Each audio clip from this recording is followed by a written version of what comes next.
them on blast. We don't give no hot takes, only talk facts. We're giving all our devotion, riding high on this wave of emotion. Going all out, yeah, cause this is our time. No, ain't no stopping us till we reach the finish line. All in, we came here to win. We're gonna give everything. S-I-C-K on the run. S-I-C-K, sick, sick. On fire, we're ready to fight. We'll bring the house down tonight. S-I-C-K on the run. S-I-C-K, sick, sick. Play it on the car ride, play it when you lounge. X and O, you know that we can hold it down. Shout out to my man Sammy, got it off the ground. And to all the listeners tuned in right now, got debates, analysis, and speculation. This is sports talk for the new generation. You know where to find us, got a reputation. Sick Podcast, your #1 sports destination. We're giving all our devotion, riding high on this wave of emotion. Going all out, yeah, cause this is our time. No, ain't no stopping us till we reach the finish line. All in, we came here to win. We're gonna give everything. S-I-C-K on the run. S-I-C-K, sick, sick. On fire, we're ready to fight. We'll bring the house down tonight.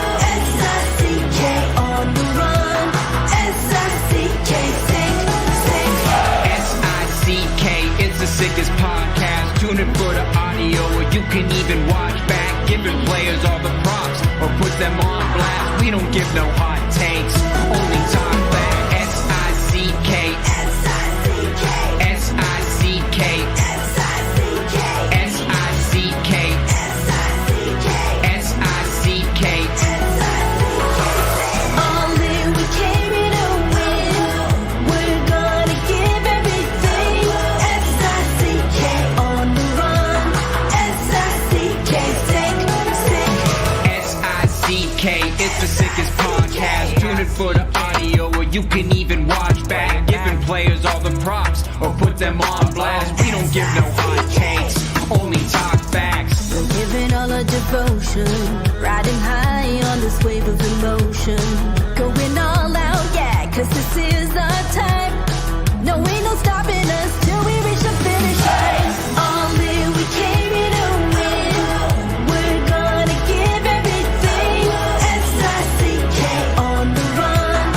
S-I-C-K, sick, sick. On fire, we're ready to fight. We'll bring the house down tonight. S-I-C-K on the run. S-I-C-K, sick, sick. Play it on the car ride, play it when you lounge. X and O, you know that we can hold it down. Shout out to my man Sammy, got it off the ground. And to all the listeners tuned in right now, got debates, analysis, and speculation. This is sports talk for the new generation. You know where to find us, got a reputation. Sick Podcast, your #1 sports destination. We're giving all our devotion, riding high on this wave of emotion. Going all out, yeah, cause this is our time. No, ain't no stopping us till we reach the finish line. All in, we came here to win. We're gonna give everything. S-I-C-K on the run. S-I-C-K, sick, sick. On fire, we're ready to fight. We'll bring the house down tonight. S-I-C-K on the run. S-I-C-K, sick, sick. S-I-C-K, it's the sickest podcast. Tune in for the audio, or you can even watch back. Giving players all the props, or put them on blast. We don't give no hot takes, only talk back. S-I-C-K, S-I-C-K, S-I-C-K, S-I-C-K, S-I-C-K, S-I-C-K. Turn up your volume. Because you're about to listen to The Sick Podcast. The Eye Test with Pierre, McGuire, and Jimmy Murphy. The Stanley Cup winning Colorado Avalanche. And after 22 years, Raymond Mark The sickest NHL podcast. Brought to you by TCS Customs and Logistics. Moving pieces, delivering peace of mind. It's gonna be sick. And welcome to a Friday edition of the Eye Test here on the Sick Podcast Network. He is Pierre McGuire. I am Jimmy Murphy. It is time for Game 6 of the Stanley Cup Final. Well, we're quite a few hours away, but it's time tonight. And I'm already excited. It's 10:34 Eastern time as I speak here, and I'm already getting ramped up for this game, Pierre. Really excited. Really hoping, just as a hockey fan, as a hockey reporter, that we get a Game 7. Yeah, there's a good possibility of that, Jimmy. You've been calling for that for a while. You've been spot on. We'll see. I mean, Florida's made some lineup changes. We'll see what the actual lineup changes are going to be, but I have to think Nick Cousins is going in. It sure sounds like it. So we'll see how it plays out for Florida. They're going to need Bobrovsky to be better than he was, obviously, in Game 5. If they want to end it tonight, he wasn't particularly good in Game 5, and he obviously got pulled in Game 4. So they need him to be better. You'd have to think at some point Florida's going to play an A-level game. Yes. You have to think at some point. Maybe they don't, and Edmonton wins. You know, Edmonton's got the best player going. Connor McDavid's the best player, and he's playing at a level that I don't think we've ever seen in the history of the league. And I don't think that's hyperbole. I really don't. The more you watch it live, Jimmy, and then you break down tape of it, like, this is at another level. Right. You know, Bobby Orr was an unbelievable player. Jean Beliveau was an amazing player. You know, Mario Lemieux and Wayne Gretzky were amazing players. Crosby and Ovechkin are amazing players.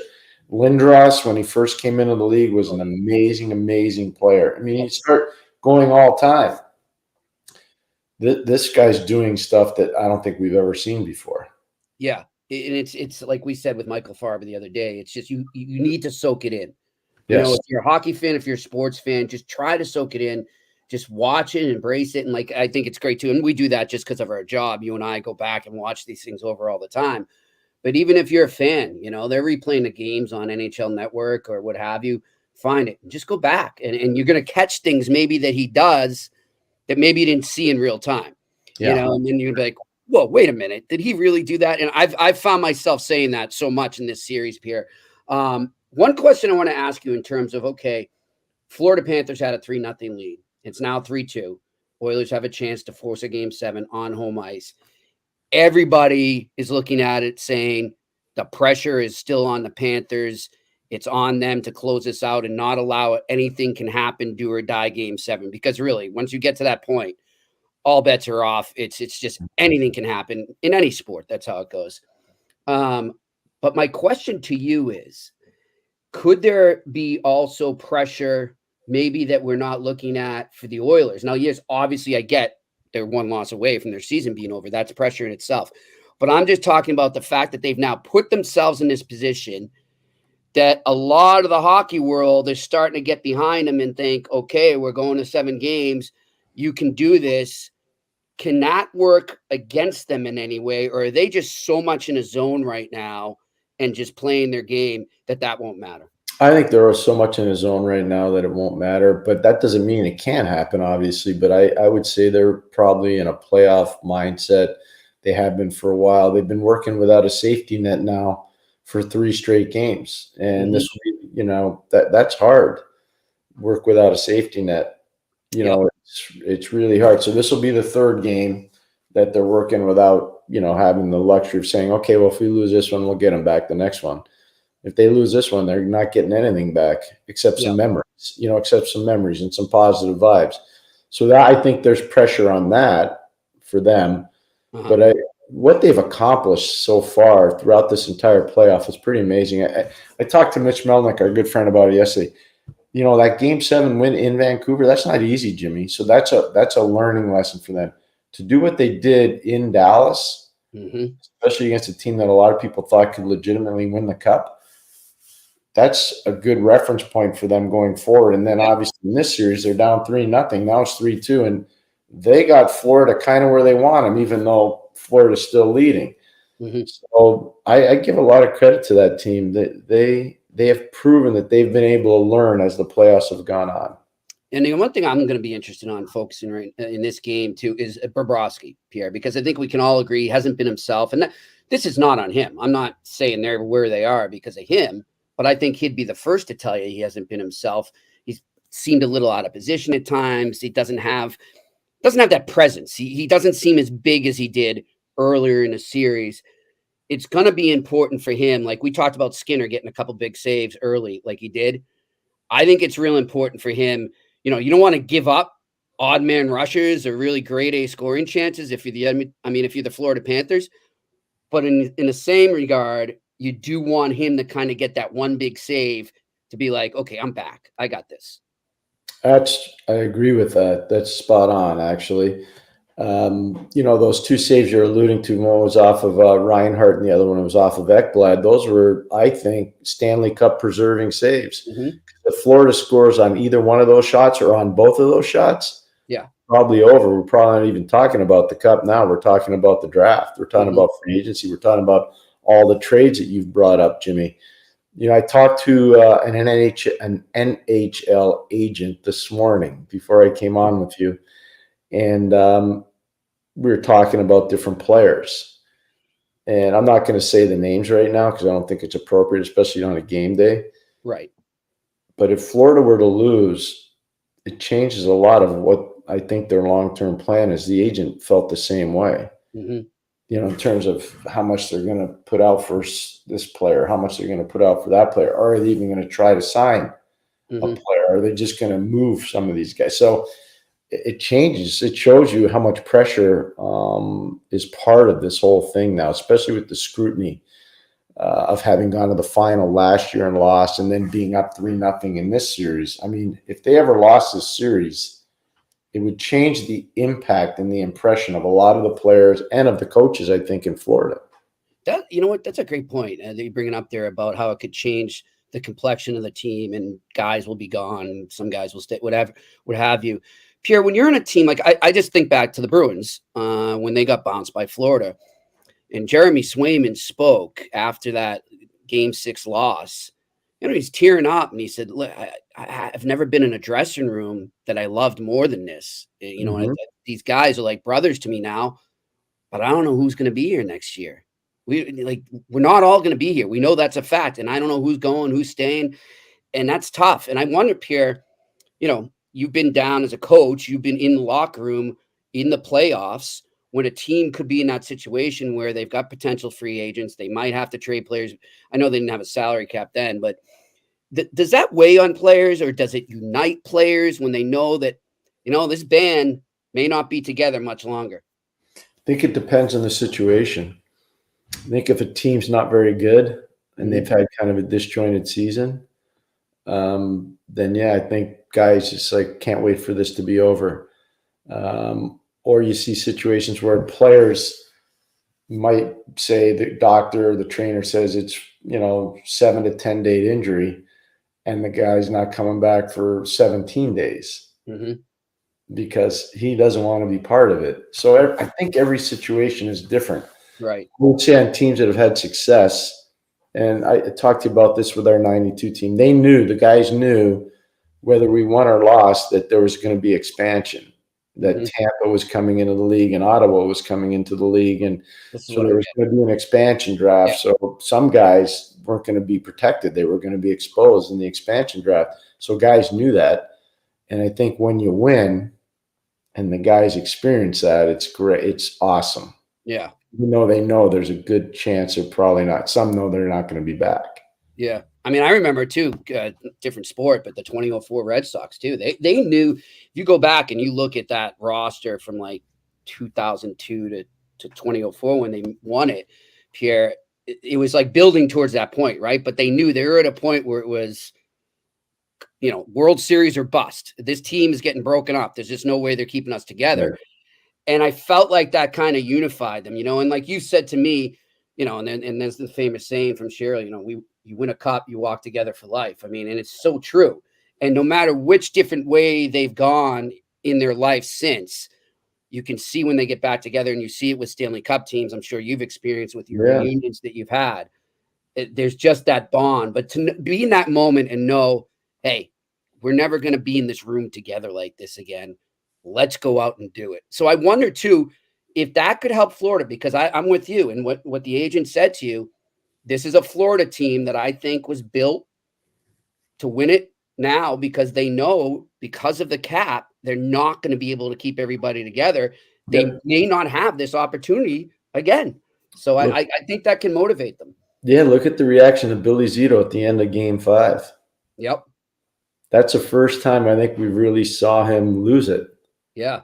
Since he's been upper management. You know, I'm sure there were instances in Columbus where he and Jarmo Kekalainen probably had some pretty miserable nights. But, you know, and I've been there before. There's nothing wrong with emotion, by the way. No, there isn't. You know, I admire that, actually. I do. Yeah. There are too many guys that are, you know, they're like posers, you know. I look good. My hair is slicked back. And, you know, really? How about just showing a little emotion? I know. Human emotion. There's nothing wrong with that. I think passion's a big, you know, everybody kind of gets after players, especially the higher paid players that don't produce. Mm-hmm. I was talking to the boys that I work with, the young men actually that I work with in the mornings. And I said, the one thing, no matter what happens to you in your career, that you'll always be able to look back on, the passion that you all have to play, to be committed every day in the summer, to be at the rink by 6 o'clock in the morning or 6:15, to go on the ice, to get absolutely beat down in a positive way, not a negative, just work habits. It's not yelling and screaming, it's work habits. And then to go to the gym, and your work day is over by 12. I know some people say, well, what about a real job? Okay, these are young men. They're not in the workforce yet. Yeah. But the one thing they all have, I can tell you, every single one of them has passion. And that's what drives them every day. They're not always going to be great every day, but it drives. And I can tell you, all these people that want to rip on NHL players, this guy's over. You have no idea what they had to do to get to where they are. You know, it is such a hard climb to get there. Well, and every guy, whether you wore a uniform for 1 day or 1,000 days, the journey is amazing for these guys. And that's why when I broadcast, Jimmy, people would say to me, oh, why are you bringing up where he came from? Why are you bringing up his youth hockey coach? Why are you doing it? Because the journey to get the guy there is unbelievable. And it's every single player. Yeah. Whether it's Crosby's a superstar, McDavid, you know, ask Connor McDavid, anybody you want to salute? He's not going to say, I'm going to salute myself. He's going to talk about all the people that helped him. He's going to talk about all the people that helped create what he is. Yeah, I know. No, I'm with you on that. And by the way, I always love that you did that. I think it's great that you do that, because it is about the journey. And you know, if you're a human, you got a heart, you can relate to that, whether you've done it in a different field. Maybe you work to become a businessman on Wall Street or what have you. It doesn't matter. If you worked hard, you can connect to that and you can appreciate it. And, you know, I have the utmost admiration for those kids. And Pierre, not to say nothing too. I mean, what are most young kids doing their age in the summer? They're off having fun, partying with their buddies. On the beach, yeah, sleeping on the beach or a pool or whatever. Yeah, they're making, you know, it's amazing. So I hope they all do well. By the way, not to sidetrack here, Pierre, but I did want to talk to you a bit about this, because I think our listeners and viewers will find it interesting. You mentioned that a lot of these kids that you're training will be going off to development camps on July 1st. Mm-hmm. When you're preparing them for that, what are you asking them to do? Like, what's the most important thing for you in your eyes for them to be ready for when they get there? To get out of your comfort zone each and every day. So most players are comfortable skating. They're comfortable shooting the puck. They're comfortable stick handling. But do it at a different pace. Do it at a different level. You're going to do drills that are completely different. Pay attention and do them correctly. Mm-hmm. So everything that I do is to try to get guys uncomfortable. Mm-hmm. Turning your body, moving your feet, utilizing your hands, catching passes on your backhand, doing things at a different tempo, trying to create time and space in a drill, understanding those concepts. So most players play at a level where they're comfortable. Mm-hmm. The only way they really, truly get better is to get them out of their comfort level. And that's the hardest part about doing it, especially early in the morning when you're half asleep. Yeah. But that's what I admire about them. And I think that goes a long way. You know, I'm excited to see the results of all the young men. We've got 6 or 7 that are going to camps next July or this July 1st. And to see what they come back with, because last year, all the guys that I sent there to camps, they all came back with real positive results. And that's on them. They did great work to prepare. And I think they've done even better work this year. Mm-hmm. I told one of the fathers, I talked to one of the fathers, one of my players this morning, really early this morning. And I said, I wouldn't be surprised if your son got offered a contract. Wow. Now, it may not be the contract that you want, but I think it wouldn't surprise me if at the end of camp they said, you know what, we'd like to talk to your agent. Wow. And my dad goes, really? And I said, yeah, no, because he's doing things at a level that are above where, he's playing right now. Mm-hmm. And that's because of the work that he put in. So I'm excited to see what happens with a player like that.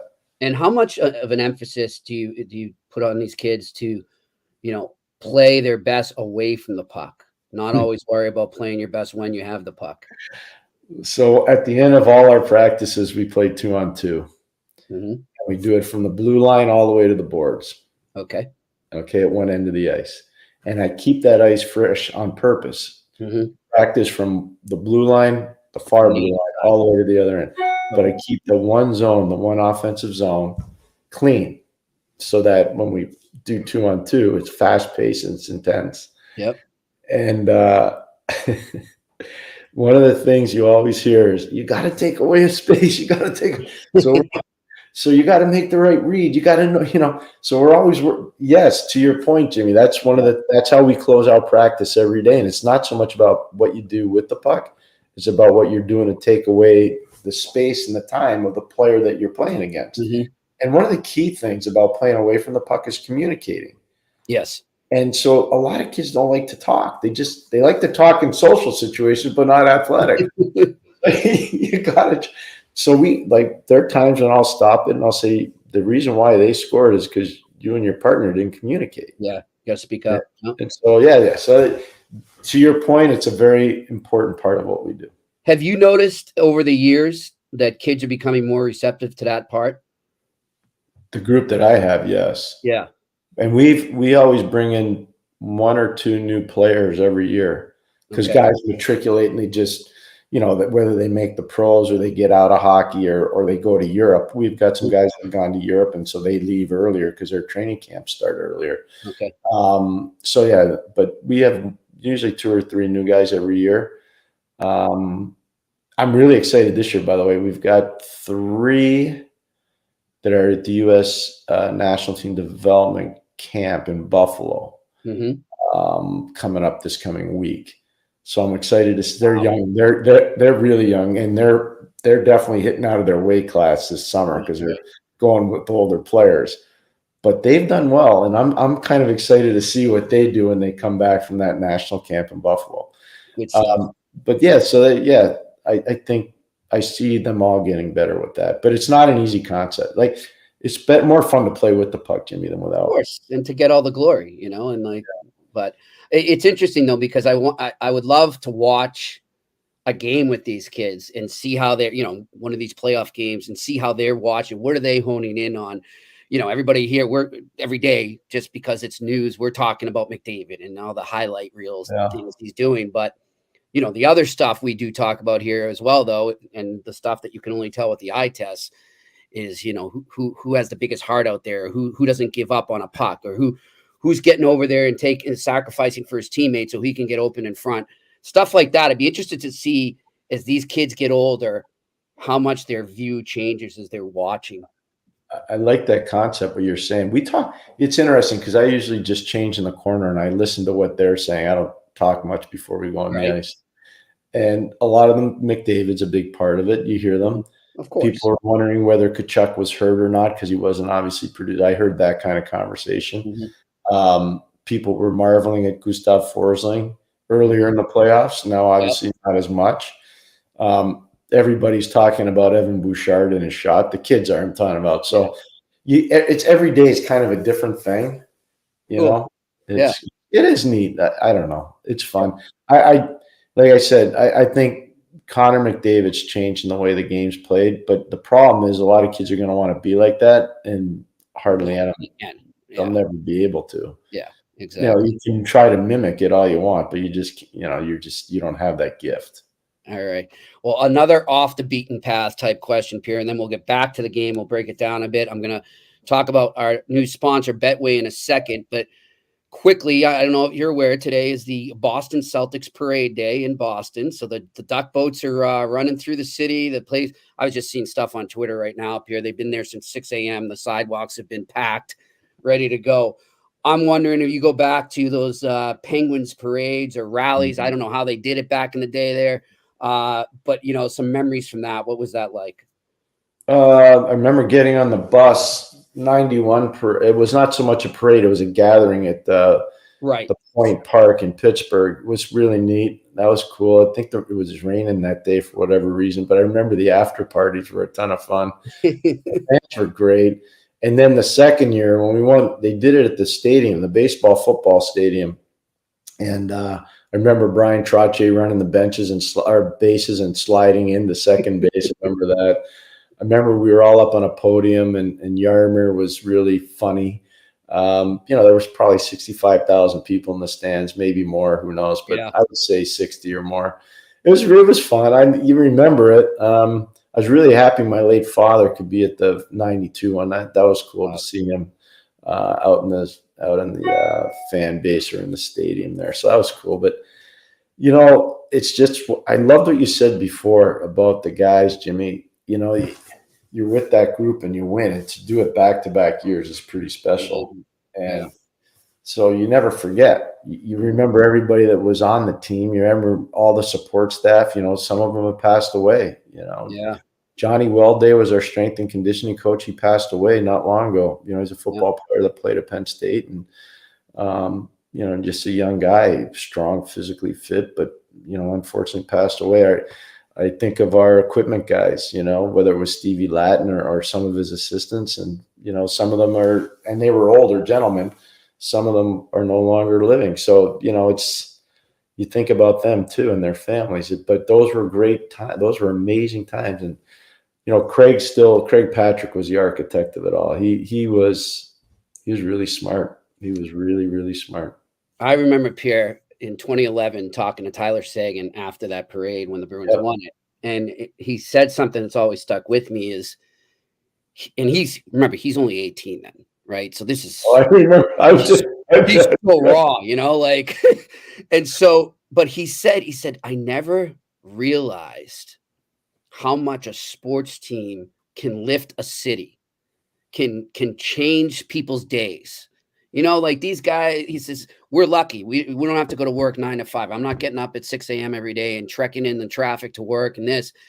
And he said, this is their release. And we created this for them. And he said that meant the world to him. And I remember when they lost in 2013, he said, I was so hoping I could give that to them again. And, he was more mature then. Yeah, different. But it was something that stuck with me. And it's true because I just remember being there too. And you're looking at the sea of people out there. Just for one day, everybody puts all their differences aside. Everybody's skipping work or school. And by the way, great move by Boston today. So Boston was supposed to have their last day of school before the summer today. And they said, screw it. Day off. It's parade day. I think I told you when I was a kid growing up in Montreal, there was always like one day a year where the teachers knew you weren't going to be there. It was a day after, make the Stanley Cup parade in Montreal. So they probably knew nobody was going to come anyways. He's coming anyway, so just take it, give it a holiday. It's one of those fake holidays. I love that. And it must have been great for you too when you won with Pittsburgh, just to know how much you did for that city, just to see them rejoice in your hard work. Our players were so good. It was amazing how good our players were and how much they cared about representing the city of Pittsburgh and how much they cared about one another. It was amazing to see how much they cared about one another. They really, truly did. Yeah. The only funny one I remember, if Tommy Barrasso is watching this, he'll know exactly what I'm talking about. Our breakfast the morning of Game 4 in '92 was at the Drake Hotel in Chicago. And it was really like an intense. Usually our guys were relaxed and calm. This was a different vibe. We had won Game 3, 1-0, Mm-hmm. So it was touch and go. Chicago was a really good team. Yeah. I know that was a sweep, but that wasn't a blowout sweep, so to speak. No, that was like 6-game series sweep, if you know what I mean. There was some hard hockey in there. Yeah. And everybody's marveling. Somebody came up and said, "Hey, there's a beautiful black car in front of the hotel. Like, did anybody get that to go to the rink?" I think it was Tommy Barrett. Well, I know it was Tommy, but he goes, "No, that's a Bentley, and I just bought it." Oh, it was pretty funny. It was pretty funny. What did Scotty think at that moment? Oh, Scotty was like asking me, "What the hell's wrong with him?" Maybe he needs to do this. Calm down. Take it easy. But no, that was really cool because you could tell, like, it meant a lot to Tommy to be able to do that for himself, but it also broke the ice for the players. Everybody was kind of like, "Oh, that's a cool story." Yeah. Tommy bought a Bentley the day of the Stanley Cup Final. Game 4. Good stuff. All right. Well, we're going to get back to talking about the Stanley Cup Final and take your question in a bit. But one thing we are going to do after we take your questions, I will have our picks, but I want to tell you where you can go to make yours. You want to go over right now to Betway.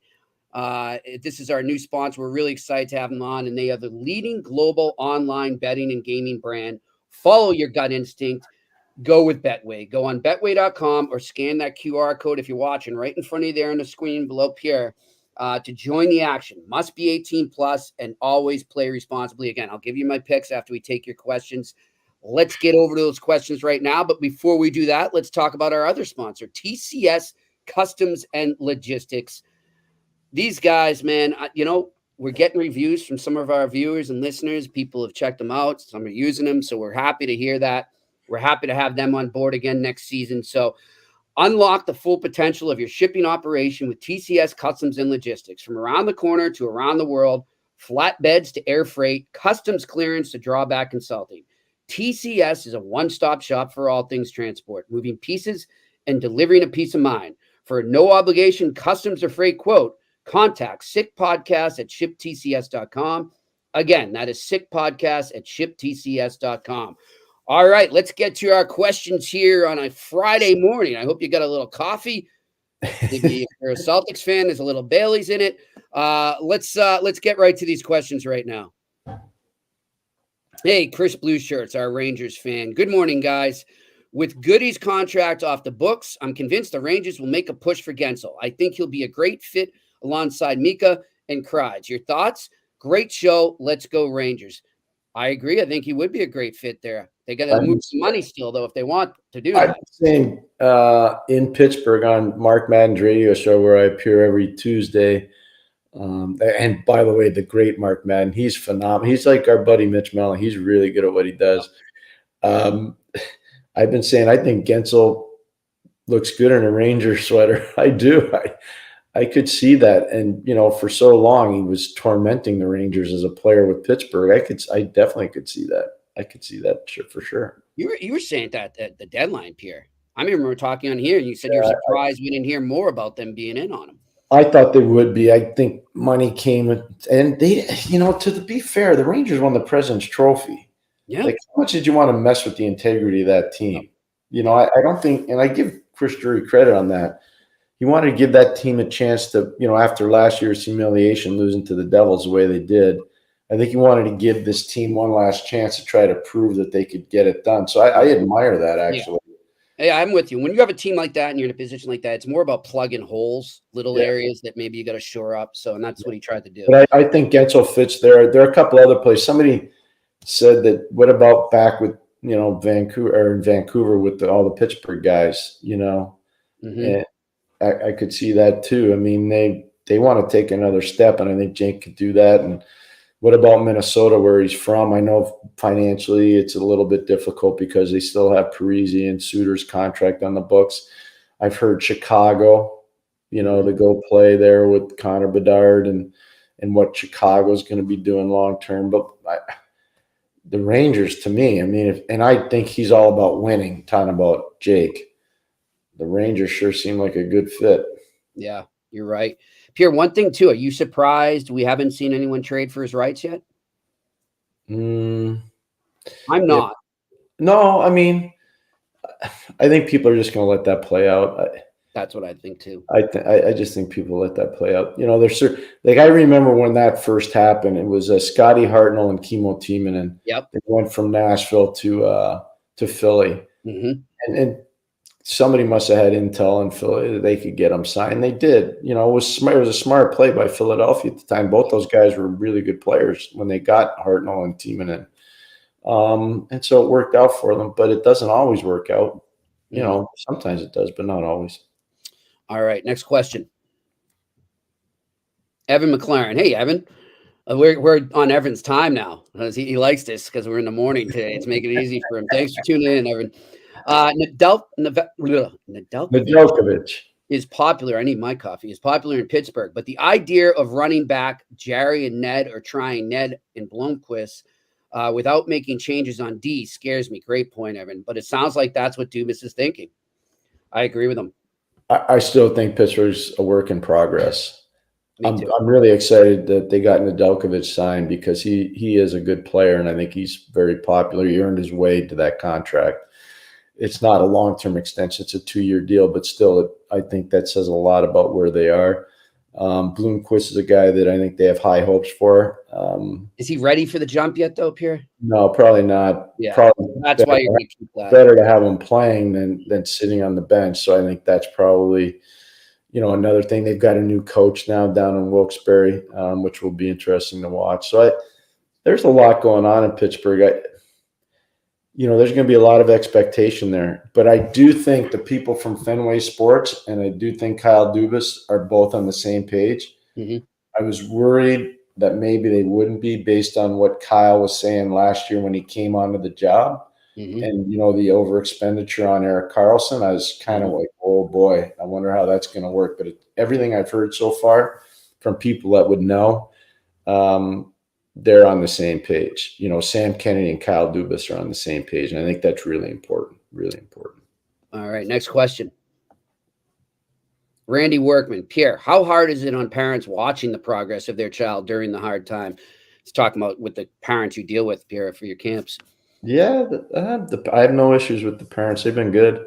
No, it's, hockey's a sport where there's so much put in by the parents, whether it's early mornings, car driving, long trips for elite players. The financial part of it is a huge expense. Obviously, hockey's not easy. It's not like some of the other sports where it doesn't cost as much. So there's a lot of intensity for sure. I haven't had any issues with any of the parents. So I don't know.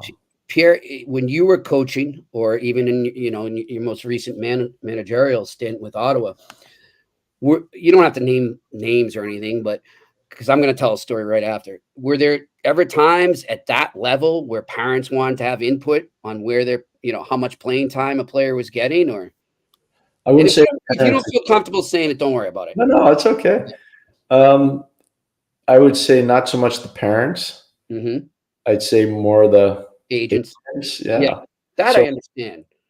I do too. And look, they have a job to do too. Exactly. I used to tell the agent all the time, you got a job to do. I got a job to do. My job is to help the infrastructure of the team get better and do a good job for my ownership and for the fans in our city and try to provide our coaches with the best available players. Your job is to represent your player. So no argument. Like, I get it. I totally understand. Maybe we have a different vision for what your player can do for you and what your player can do for our fans and for our owner and for our team. So that's okay. I totally understand that. Yeah. But here's one thing I learned from Brian Burke. I'm telling you, Berkey taught a lot. If you listen, he gave you a lot of good advice. Yeah, but if you listen to Berkey, when I worked for him, I remember once there was and I was coaching. We had a pretty solid practice, and I remember Berkey got a call and he came in. He was really angry. I'm like, "What's that?" He goes, "No, practice was great. There's nothing to do." I said, "What's up?" And he goes, "This guy keeps calling me and he's yelling about us getting up, and I've had it, and I'm gonna have a meeting with the players and I'm gonna tell them." I said, "I don't know." Like, Paul Holmgren was there, Kevin McCarthy was there. I was there. I was like, "I don't know if you should." But anyways, so Berkey kind of created a rule for the agents. Don't call me about your players. Yeah. Because I'll trade them. Well, I don't know if you saw before Waddell left Carolina, somebody was asking about I guess Martin H's father was calling him, or was actually no, he was going to the media saying my son needs to play more and they're not utilizing him right, and this is why maybe he needs a fresh start. And Waddell's like, hey, tell him he can call me anytime if he wants. But I've seen it a couple times, Pierre. One time, I'm not going to say the year or anything because I don't want to give away anything, but one time it happened with the Bruins during my time covering where a parent was calling a coach nonstop. Wow. Complaining about playing time. And I guess the coach had to come into the dressing room and say, listen, guys, I appreciate your parents' passion, but we're adults now. All right. If you got issues, you can come to me yourself. You don't need mommy and daddy calling. And that's because it's out of the kid. The kid isn't asking his parents to do it, or the adult. So that's a bad plan. If the parents watching this, that's a bad plan. Yeah, don't put your kid in that spot. Let the agent do it. Don't you do it. All right, next question.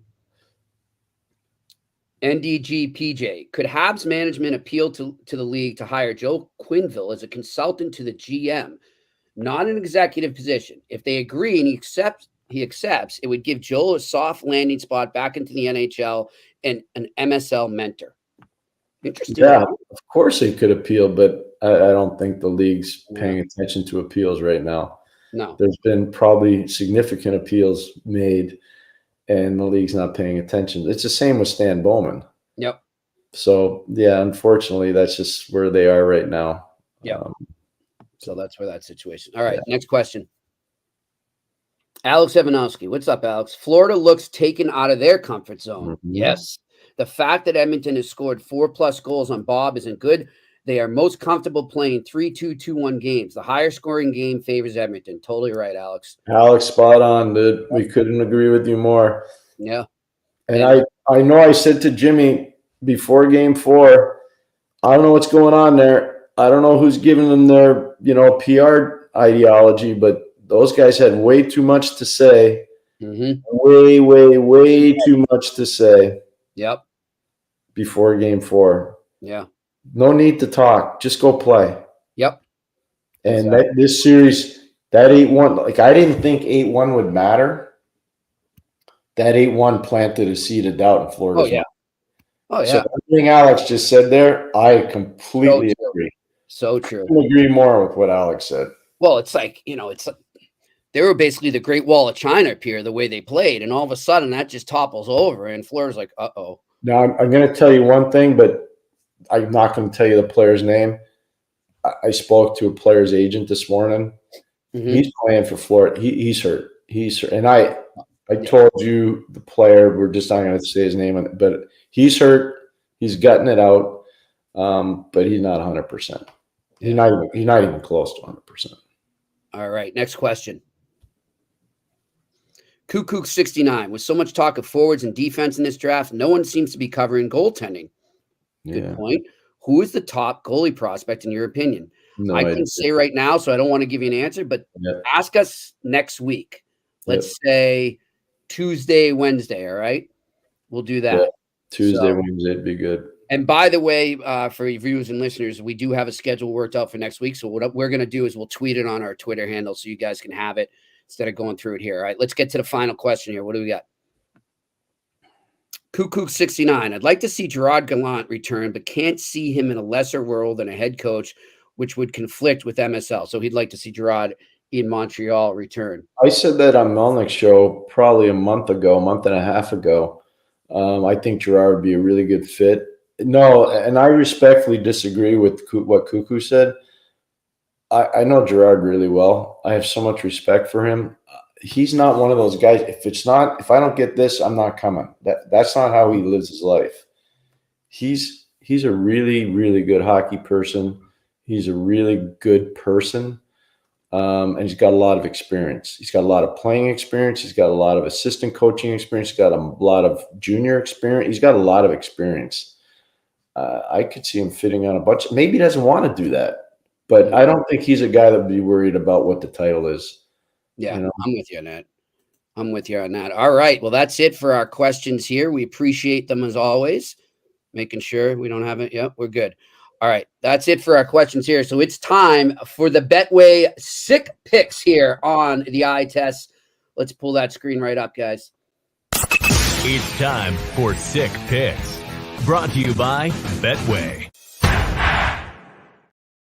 All right. Well, Pierre, I find this. I'm amazed. Now, as you know, you can bet on who scores a goal. It's a goal scorer prop, anytime goal scorer. And right now, amazing. I can't understand this after the last 2 games.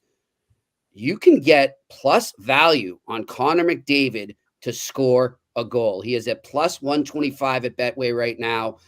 I would jump all over that if I was you. If you're, you guys bet out there, go over there right now. Go to Betway. Connor McDavid plus 125 to score a goal anytime tonight in Game 6. And also, I'm going to go with the Edmonton Oilers on the puck line, meaning they have to win by 2 goals.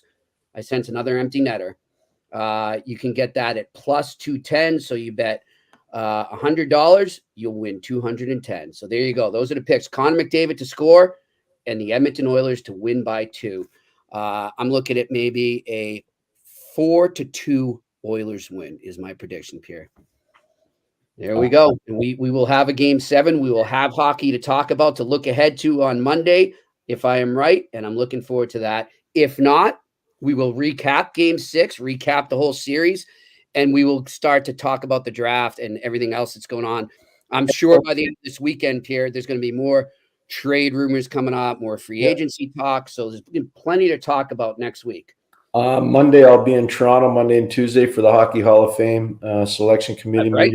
That too. And so we'll have a new class that'll be announced on Tuesday afternoon. Lanny McDonald and Mike Gartner will announce that class after they contact the newest selected members into the hall, which is an amazing day. I just love being involved in that. It's those calls on speakerphone. Are you in on those? No, when they call, no. That's Lanny and the inductee. Lanny and Mike. That's it. Lanny and Mike, and obviously the inductee. Those are great calls. Well, they sound unbelievable after you listen to them. But it's a really special day. I mean, that to hear people's passionate, presentations about different people they think should be in the hall. It's pretty awesome. It's really amazing. It really is. That's great. Well, good stuff. I look forward to that. And I look forward to seeing you all again here on the Eye Test on the Sick Podcast Network on Monday. Until then, enjoy the hockey. And that's a wrap. Hope you don't miss us too much until next time. Follow the Eye Test with Pierre McGuire and Jimmy Murphy on YouTube, Facebook, Google Play, and Apple Podcasts. Brought to you by TCS Customs and Logistics. Moving pieces, delivering peace of mind.